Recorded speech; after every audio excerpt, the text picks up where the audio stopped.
श्रीगुरुभ्यो नमः। क्षयः आरम्भं कुर्मः। योगेन चित्तस्य पदेन वाचा मलं शरीरस्य च वैद्यकेन योपाकरोत्तं प्रवरं मुनीनां पतञ्जलिं प्राञ्जलिरानतोऽस्मि।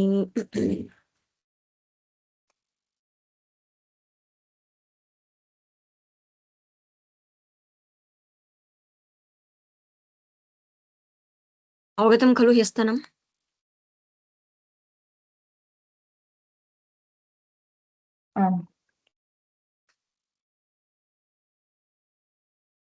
ह्यः अस्माभिः एतावदेव चिन्तितम् आसीत्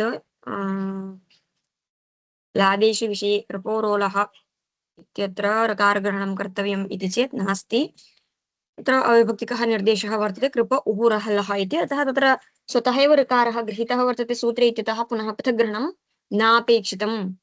अथवा तु तत्र स्फोटमादाय वा किं परिहारः कर्तुं शक्यते इत्यपि विचारः कृतः आसीत्। तृतीयम् आसीत् विनामे इत्युक्ते णत्वे कर्तव्ये अपि ऋकारग्रहणं कर्तव्यं भवति इत्यपि विचारः अस्माभिः ह्यः कृतः आसीत्। तत्र रसाभ्यां नोणसमानपदे इत्यनेन सूत्रेण यदि णत्वं क्रियते तत्र ऋकाराच् इति वक्तव्यं भवति, अन्यथा मातॄणां पितॄणाम् इत्यादिषु णत्वं न स्यात् चेत् हा पुनः तत्र किमुक्तमासीत् इत्युक्ते ग्रहणपक्षे तु क्लेशः नास्ति। तत्र तु ऋकारे विद्यमानः रेफः गृह्यते इति कृत्वा णत्वं सिद्ध्यति इति चेत् नास्ति, न सिद्ध्यति इति अग्रहणवादिना प्रतिपादितं। कुतः इति चेत् रेफात् परः यः अज्भक्तः वर्तते तेन व्यवधानमस्ति इत्यतः साक्षात् परकत्वं न प्राप्यते इत्यस्मात् अत्र णत्वं न स्यात्, ग्रहणपक्षेऽपि णत्वं न स्यात् इति अग्रहणवादिना प्रतिपादितम् आसीत्। एतावत् चिन्तितम्। अग्रे गन्तुं शक्यते तर्हि इतः परम्? आं भगिनि। तर्हि अग्रे पठन्ति वा पङ्क्तिम्? ग्रहणवादिभाष्यं मा भूदेवम् अड्व्यवाय इत्येव सिद्धम्।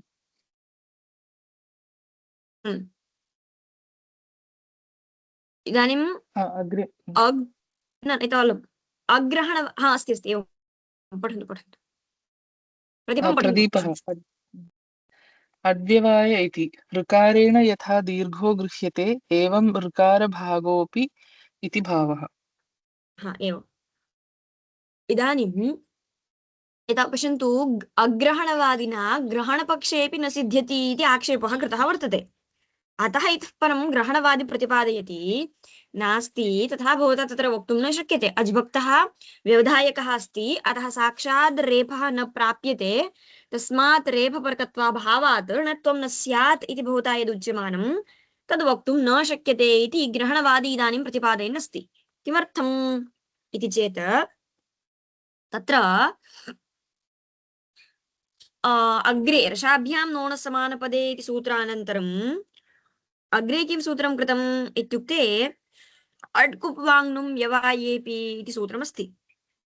तर्हि अट्कुप्वाङ्नुं व्यवायेपि इत्युक्तत्वात् अज्भक्तस्य अट्सु अन्तर्भावः वर्तते इत्यतः तत्र सः यद्यपि व्यवधायकः तथापि किं भवितुमर्हति, णत्वं भवितुमर्हति। अतः नास्ति क्लेशः अस्माकं मते इति ग्रहणवादी प्रतिपादयति। यथा ऋकारेण दीर्घ ऋकारस्य ग्रहणं भवति तथैव ऋकारे विद्यमानः यः अज्भक्तः तथैव तस्य अज्भक्तस्यापि ग्रहणं भवति इत्यतः तस्य अच्त्वम् आयाति, अच्त्वात् सः अट्सु अन्तर्भवति इत्यतः अड् व्यवायेऽपि तत्र किं भवितुमर्हति, णत्वं भवितुमर्हति इत्यतः अत्र नास्ति क्लेशः इति ग्रहणवादिनः आशयः। सम्यक् मा भूदेवं भवता यथा इदानीम् उच्यमानं तथा वक्तुं न शक्यते इत्यतः एव तत्र किम् अड्व्यवायेऽपि इति उक्तमस्ति। तेन च अत्र यद्यपि भक्तः व्यवधायकः तथापि णत्वं तु भवितुमर्हति, नास्ति तत्र क्लेशः इति ग्रहणवादिनः आशयः। प्रतिपकारः तदेव वदति अड्व्यवाये इति ऋकारेण यथा दीर्घः गृह्यते एवं ऋकारभागोऽपि इति भावः। स्पष्टम्? आम् आम् आचार्य। अग्रे अग्रे पङ्क्तिं पठन्ति वा? अग्रहणवादिभाष्यम्। अग्रहणवाद आं पठतु भगिनि। आ, अग्रहणवादिभाष्यं न सिद्ध्यति वर्ण एकदेशाः के वर्णग्रहणेन गृह्यन्ते ये व्यपरुक्ताः अपि वर्णाः भवन्ति हम्म, यत् च अपि रेफात् परं भक्तेः न तत् क्वचित् अपि व्यपरुक्तं दृश्यते। हा, प्रदीपः पश्यन्तु। पठामि। हा, अस्तु, पठन्तु। प्रदीपः न सिद्ध्यति इति तस्य भागस्य स्फुटप्रतिभा सा विषयत्वात् किमस्ति जात्या आम् जाति अभिव्यक्ति हेतुत्व अभावात् च इति भावः। हा, तर्हि इदानीं किम् अत्र प्रतिपाद्यमानमस्ति इत्युक्ते अस्माभिः पूर्वं वर्णैकदेशाः वर्णग्रहणेन गृह्यन्ते इति पक्षः यदा चिन्त्यमानः आसीत् तदा कीदृशाः वर्णैकदेशाः गृह्यन्ते इति अस्माभिः चिन्तनं कृतं। ये व्यपवृत्ताः ते गृह्यन्ते इति उक्तमासीत्। सम्यक् वा? ये वर्णे विद्यमानः अवयवाः व्यपवृत्ताः सन्ति ते वर्णैकदेशाः वर्णग्रहणेन गृह्यन्ते इति पूर्वं प्रतिपादितम्। तर्हि इदानीमत्र भवता किमुच्यमानम् इत्युक्ते अड्व्यवायेऽपि सिद्ध्यति इति क्षम्यतां ग्रहणवादिना उच्यमानं खलु, परन्तु अधुना अग्रहणवादी वदति नास्ति, तद्व्यवायेऽपि न त्वं साधयितुम् अत्र न शक्यते इति प्रतिपादयति। किमर्थम् इत्युक्ते यतः वर्णैकदेशाः अकारादयः ये ते वर्णग्रहणेन अर्थात् अ इ उन् इति वर्णग्रहणेन गृह्यन्ते। के ये व्यपवृत्ताः वर्णाः ते केवलं वर्णग्रहणेन गृह्यन्ते, तद् भिन्नाः न गृह्यन्ते। पश्यन्तु, अत्र इदानीं रेफात् परः यः अज्भक्तः वर्तते, अजंशः यः वर्तते, सः व्यपवृत्तत्वेन न कुत्रापि दृश्यते। हा, ऋकारे विद्यमानः यः भक्तः अज्भक्तः अजंशः यः वर्तते, सः अजंशः व्यपवृत्तत्वेन पृथक्त्वेन कुत्रापि न उपलभ्यते।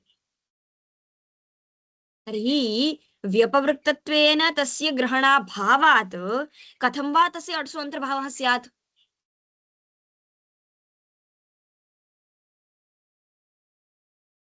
ज्ञातं वा? आम् आचार्य, तर्हि अत्र वस्तुतस्तु ऋकारः सन्ध्यक्षरः नास्ति, तेन अत्र कथम् इति मम अपि प्रश्नः सन्ध्याक्षरः आसीत्। न इति कथं?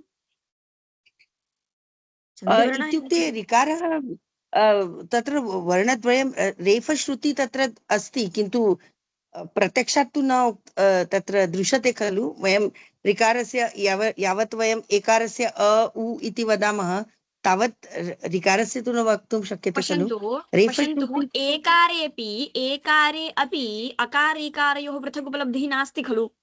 ऐकारे वर्तते, एकारे नास्ति खलु।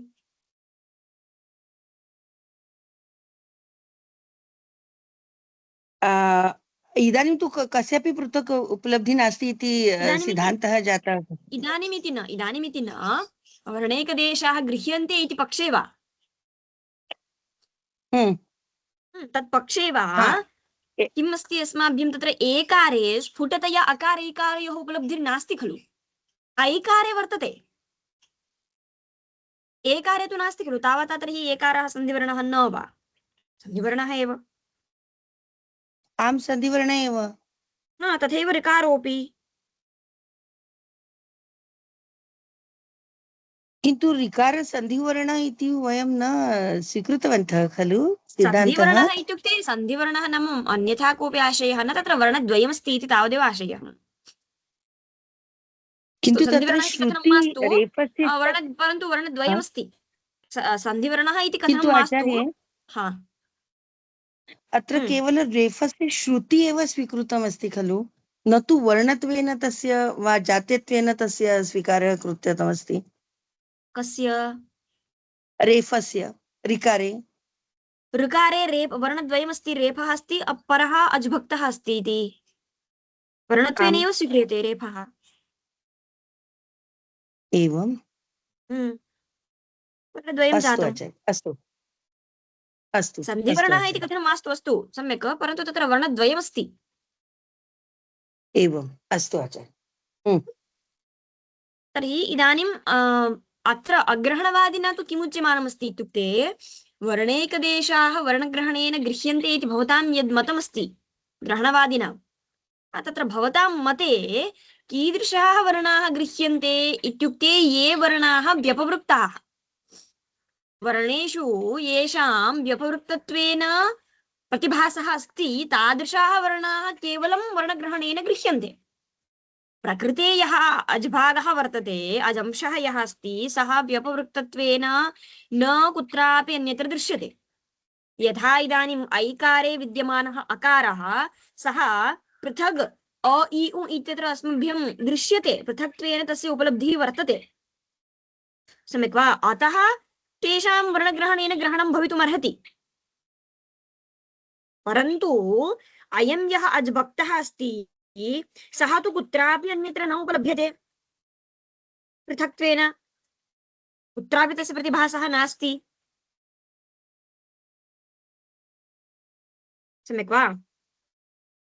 तर्हि किं न आचार्य, स्यात्? तस्य ग्रहणाभावात्, व्यपवृत्तत्वेन ग्रहणाभावात् तस्य अट्सु अन्तर्भावः वा कथं कर्तुं शक्यते?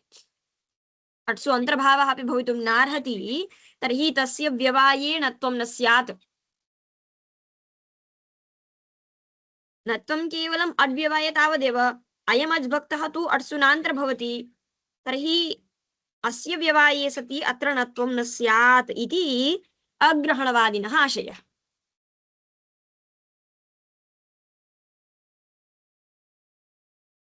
स्पष्टं वा? आम् आचार्य। प्रतिपकारः अस्तु, पङ्क्तिं पठामि एकवारं।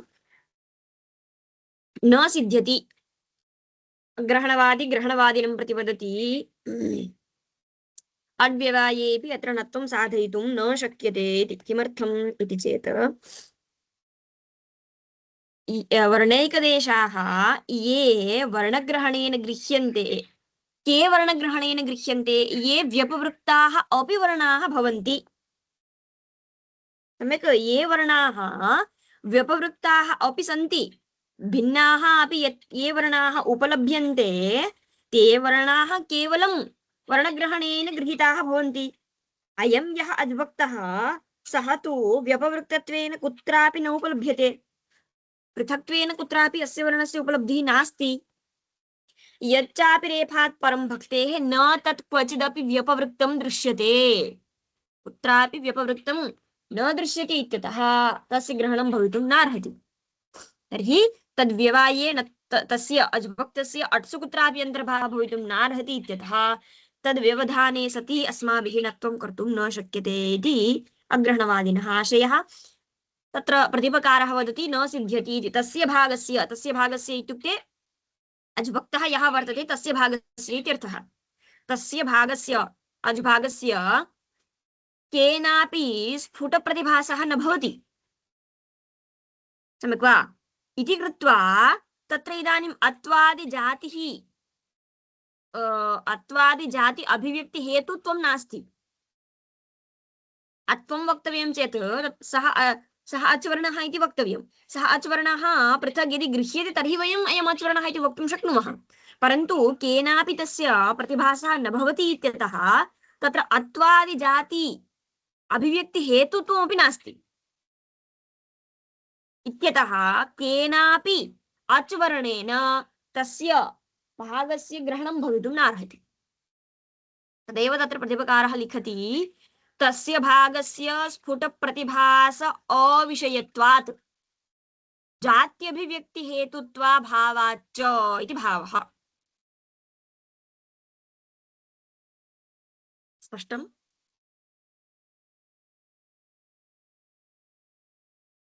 आम्। अतः तर्हि ग्रहणवादिनः मतेऽपि अत्र किं कर्तुं न शक्यते? णत्वं तु साधयितुं न शक्यते इति अग्रहणवादिनः आशयः, सम्यक्? इतः परं ग्रहणवादी नास्ति, अस्माकं मते तु साधयितुं शक्यते इति इतोपि यत्नं करोति। पङ्क्तिं पठन्ति वा?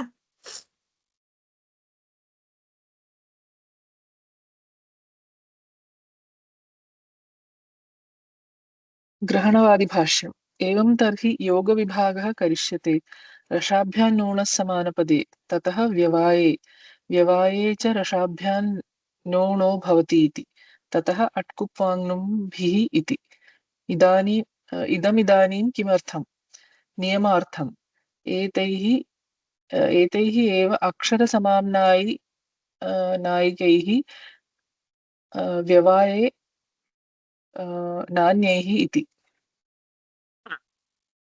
इदानीं तर्हि ग्रहणादि किं वदति इत्युक्ते अस्माकं मते तत्र णत्वं साधयितुं शक्यते इति वदति। कथम् इत्युक्ते योगविभागं कृत्वा अत्र साधयितुं शक्यते इति वदति। तत्र रसाभ्यां नोणः समानपदे इति सूत्रमस्ति। तेन सूत्रेण किम् उच्यते इत्युक्ते रकारशकाराभ्यां परः यः नकारः वर्तते तस्य णत्वं भवति इति उच्यते। तदग्रे पुनः अट्कुप्वाङ्नुं व्यवायेपि इति सूत्रं क्रियते। अत्र अट्कुप्वाङ्नुं व्यवायेपि इति सूत्रे किं करोति सः इत्युक्ते योगविभागं करोति। अट्कुप्वाङ्नुं व्यवाये इत्यत्र व्यवाये इति एकं सूत्रम्, अट्कुप्वाङ्नुम् इति एकं सूत्रम्। तर्हि व्यवाये इति सूत्रस्य कः अर्थः इति चेत् व्यवाये सत्यपि रसाभ्यां परस्य नस्य णत्वं सिद्ध्यति इत्यर्थः प्राप्यते। किं व्यवधानं यद्यपि अस्ति रेफशकाराभ्यां परस्य नस्य णत्वं भवति इति सूत्रानन्तरं व्यवाये अपि इति सूत्रं पठ्यते। तेन किमुच्यते इत्युक्ते व्यवाये व्यवधाने सत्यपि रेफशकाराभ्यां परस्य नस्य णत्वं भवितुमर्हति इत्यर्थः लभ्यते। सम्यक् वा? तर्हि अग्रे पुनः अट्कुप्वाङ्नुम् इति योगः अस्ति। सम्यक् वा? अट्कुप्वाङ्नुम् इत्येतेषामपि व्यवाये इत्यनेनैव किं साधयितुं शक्यते स्म?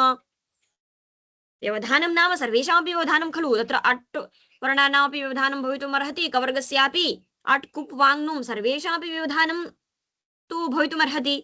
तर्हि व्यवाये इत्यनेनैव दलेन किं साधयितुं शक्यते? अत्र व्यवधानं इत्युक्ते अट्कुप्वाङ्नुम् इत्येतेषां व्यवधाने सत्यपि णत्वं तु सिद्धमेव, व्यवायेपि इत्यनेनैव योगेन। सम्यक् वा? ज्ञायमानं खलु? आमाम् सम्यक्। व्यवाये इति योगविभागः कृतः इति कृत्वा येषां केषां वा वर्णानां व्यवधानं भवतु, तर्हि तत्र अट्कुप्वाङ्नुं वर्णाः अपि अन्तर्भूताः भवन्ति। तर्हि अट्कुप्वाङ्नुम् इत्येतेषामपि व्यवाये इत्यनेनैव व्यवधाने सत्यपि णत्वं सिद्ध्यति। तर्हि व्यवाये इति सूत्रेण प्राप्ते पुनः अट्कुप्वाङ्नुम् इति सूत्रं कुतः अपेक्षितं वा? आम् नापेक्षितं किल?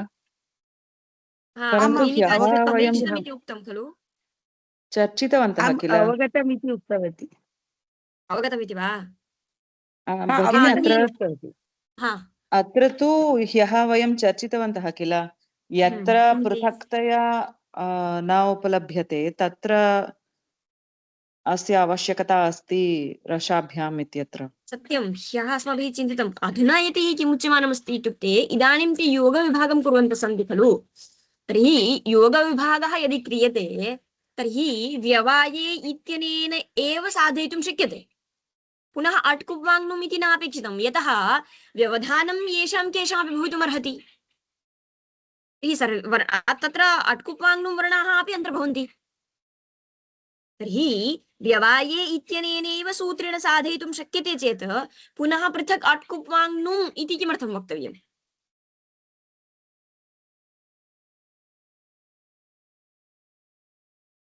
व्यवाये इति सूत्रेणैव णत्वे प्राप्ते पुनः अट्कुप्वाङ्नुम् इति सूत्रं न अपेक्षितम् इत्याशयः।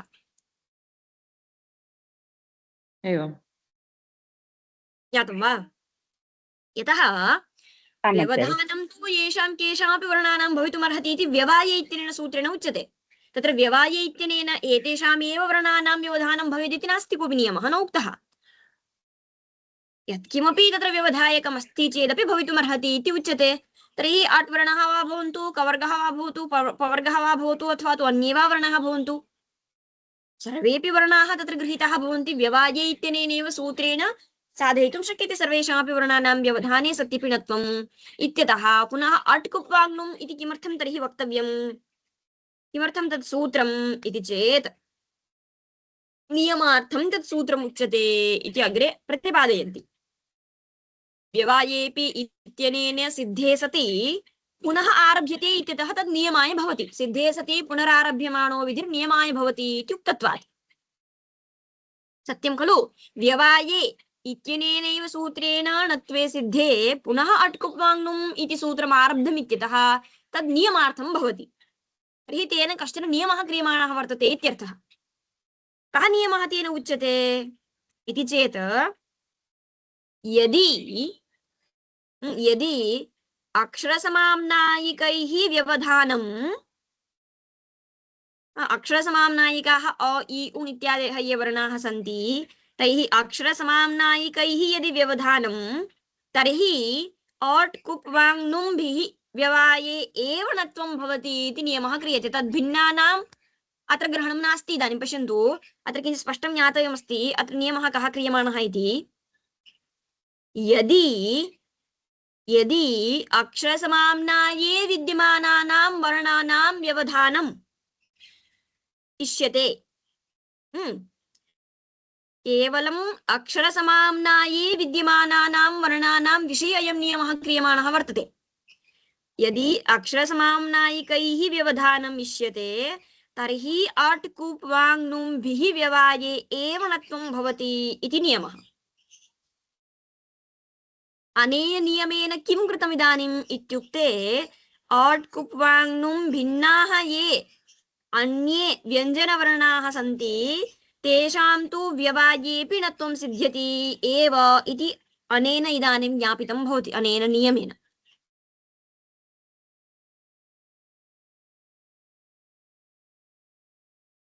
ज्ञातं वा? पुनरेकवारं वदति वा? पश्यन्तु, अनेन सूत्रेण कः नियमः क्रियते इत्युक्ते अक्षरसमाम्नाये विद्यमानानां वर्णानां विषये नियमः क्रियते। अक्षरसमाम्नाये विद्यमानाः ये वर्णाः सन्ति तैः यदि व्यवधानम् इष्यते तर्हि केषां वर्णानां व्यवधानम् इष्यते तत्र इत्युक्ते अट् कुप् वाङ्नुम् वर्णानां केवलम्। एते यदि व्यवधायकाः तर्हि तत्र णत्वं भवति इति अक्षरसमाम्नाये विद्यमानानां वर्णानां विषये अयं नियमः कृतः। नियमः अवगतः वा? आम्। तर्हि पश्यन्तु, स्पष्टमुक्तं मया किम् इत्युक्ते अक्षरसमाम्नाये विद्यमानानां वर्णानां व्यवधानम् इति उक्तम्। तेन तद्भिन्नाः ये वर्णाः सन्ति तेषां व्यवधानं भवतु वा मा वा भवतु, किं भवति तत्र णत्वं सिद्ध्यत्येव।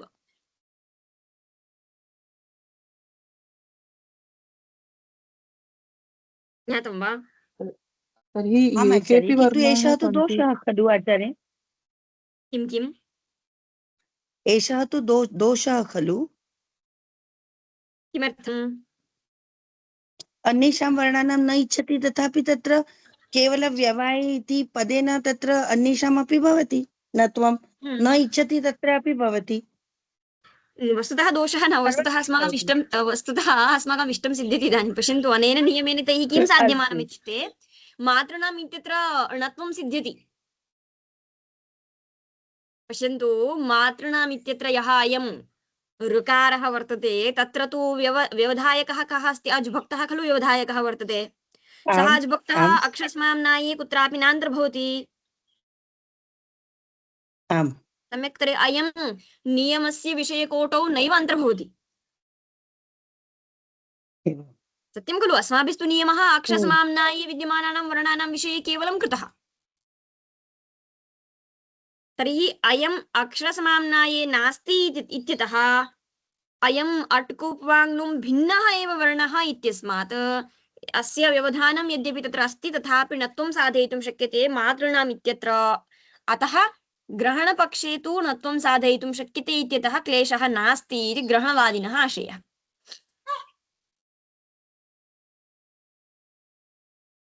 अस्ति वा अत्र इदानीं कापि समस्या अथवा अवगतं वा?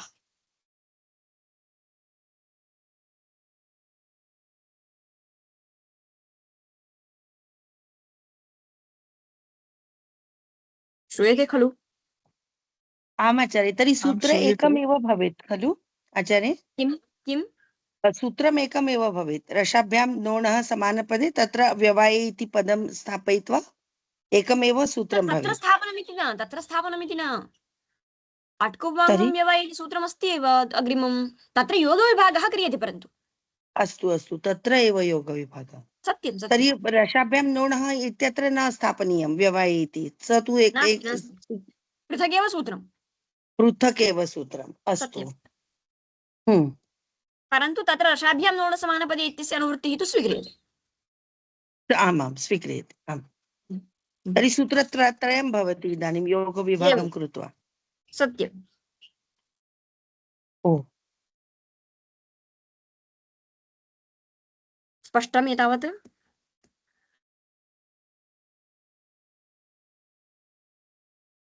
पङ्क्तिं पठामि एकवारं, आम् यदि तत्र कश्चन क्लेशः अस्ति वक्तुं शक्यते।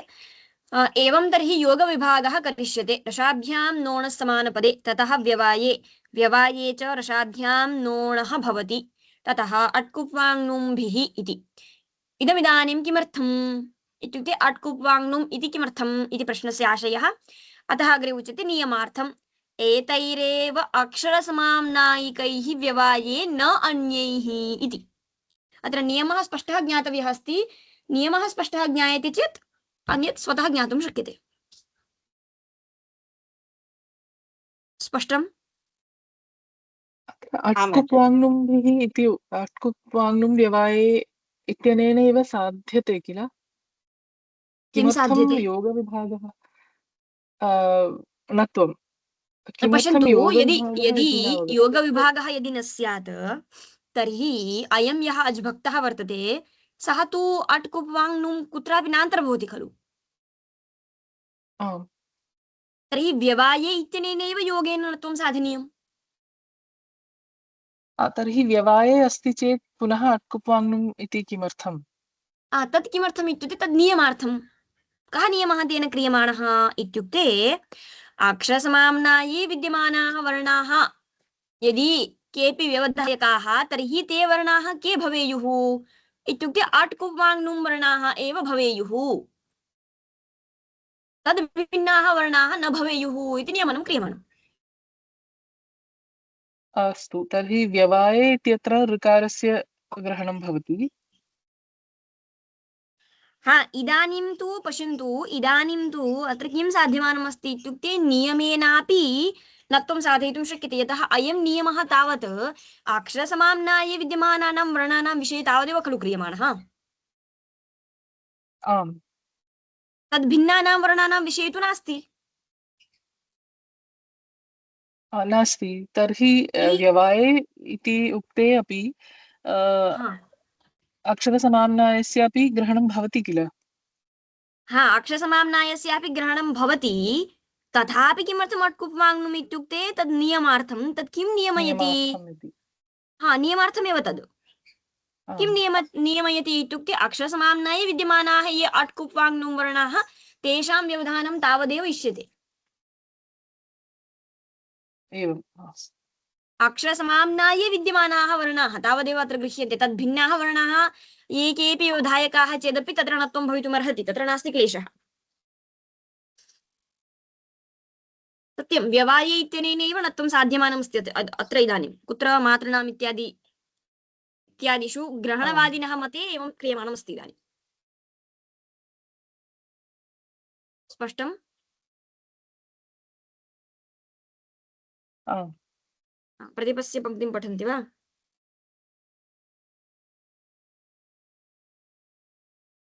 एतैरेव इति। प्रदीप, पठतु भगिनि, पठतु भगिनि। आकाराद् आकारादयोऽप्यकारादिभिः प्रत्यायितत्वाद् अक्षरसमाम्नायिकाः भक्तिस्तु न प्रत्याय्याः न च प्रत्यायिकाः इति नियमेन न निवर्त्यते। हा पश्यन्तु इदानीं नियमः कः कृतः खलु तद्विषये किञ्चित् वदति प्रतिपकारः। आकारादयः ये सन्ति आकारः अकारेण ज्ञाप्यते। आकारादयः ये सन्ति ते अकारादिभिः ज्ञाप्यन्ते। अकारेण आकारस्यापि ग्रहणं भवति खलु। आम् आम् पश्यन्तु इदानीं कदाचित् प्रश्नः भवेत् यः आकारः सः तु अक्षरसमाम्नाये न पठितः खलु तर्हि तद्व्यवाये णत्वं न सिद्ध्यति वा इति प्रश्नः भवेत् कदाचित्। इति चेत् तत्र आकारादयः ये सन्ति ते अकारेण एव ज्ञाप्यन्ते प्रत्यायन्ते इति कृत्वा ते अक्षरसमाम्नायिकाः एव वर्णाः आकारादयः अपि। अवगतं वा? अकारेणैव आकारादीनां प्रत्यायनं भवति इत्यतः ये आकारादयः वर्णाः सन्ति ते अक्षरसमाम्नायिकाः एव वर्णाः। परन्तु यः अयम् अज्भक्तः वर्तते सः न केनापि वर्णेन ज्ञाप्यते अथवा तु तेन वर्णेन वा अन्ये केऽपि न ज्ञाप्यन्ते। सः न प्रत्याय्यः अथवा तु न प्रत्यायिकः अपि। केनापि वर्णेन सः अपि न ज्ञाप्यते अथवा तु अन्येषां वर्णानां किं न भवति ज्ञापकोऽपि न भवति सः। तर्हि नियमेन अस्य वर्णस्य निवृत्तिः न भविष्यति।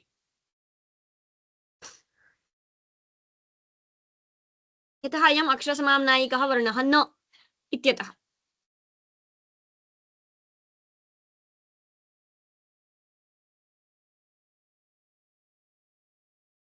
सम्यक्। तर्हि तद् व्यवधाने सत्यपि अत्र किं भवितुमर्हति णत्वं तु भवितुमर्हति इति ग्रहणवादिनः आशयः।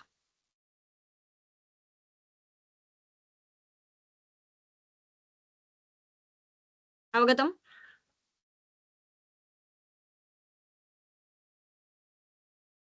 आम् आचार्य। अस्तु तर्हि अद्य एतावत् भवतु अग्रिमं श्वः अनुवर्तयामः। आचार्य इदानीं अत्र एका शङ्का अस्ति। आचार्य तर्हि अट्कुप् वाङ्मूं व्यवायेपि इति सूत्रं सूत्रस्य कथं ग्रहणं भवति इत्युक्ते विधिसूत्रं नियमसूत्रं वा अपवादसूत्रम्? अपवादसूत्रं तु न। व्यवाये इत्यनेन विधानं क्रियमाणं वर्तते अट्कुप् वाङ्मूम् इत्यनेन नियमः क्रियमाणः वर्तते। नियमः तर्हि नियम तथा च विधि एवम्। अस्तु एतावदद्य भवतु। एकवारम् इतोपि चिन्तयामः यदि किमपि न ज्ञायते चेत् श्वः प्रष्टुं शक्यते। अद्य अत्र समापयामः। योगेन चित्तस्य पदेन वाचा मलं शरीरस्य च वैद्यकेन योपाकरोतं प्रवरं मुनीनां पतञ्जलिं प्राञ्जलिरानतोऽस्मि। धन्यवादाः। राम राम। श्वः मिलामः। धन्यवादः आचार्य। नमस्कारः। शुभदिनं। मिलामः।